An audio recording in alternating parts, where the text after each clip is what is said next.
1905 के बंगाल विभाजन के बाद 1906 में कलकत्ता के कांग्रेस अधिवेशन से निकली स्वराज की मांग जलियांवाला बाग नरसंहार के बाद भारतीय जनमानस में जोर पकड़ने लग गई थी।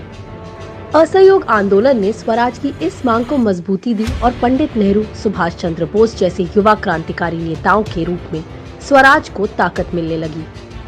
साल था 1929। लाहौर में रावी नदी का तट। कांग्रेस का अधिवेशन और अध्यक्ष थे युवा जवाहरलाल नेहरू और अपने अध्यक्षीय भाषण में ही नेहरू जी ने देश को विदेशी शासन से मुक्त कराने के लिए आह्वान कर दिया।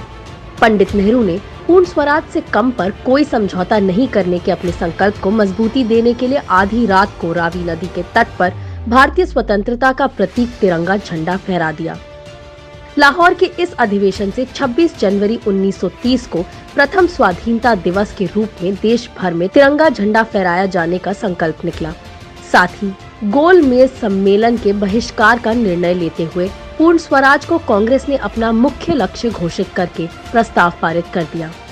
गांधी जी सहित तमाम दिग्गज कांग्रेसी नेताओं ने पूर्ण स्वराज की मांग के समर्थन में देशव्यापी सविनय अवज्ञा आंदोलन छेड़ने का निर्णय लिया। आजादी के लिए कोई भी बलिदान देने को तैयार जनता का भारी संख्या में हिस्सा लेना लाहौर अधिवेशन की बहुत बड़ी विशेषता रही।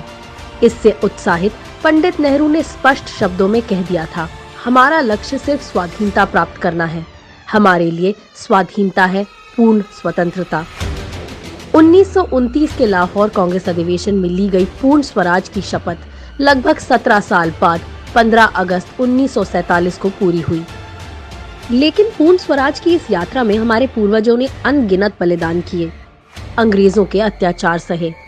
इन सब के साथ कदम कदम पर अंग्रेजों की फूट डालो और राज करो की नीति को परास्त किया। तब जाकर पूर्ण स्वराज का सपना साकार हुआ है। हमें उनके बलिदान और संघर्ष को बेकार नहीं जाने देना है। जय हिंद।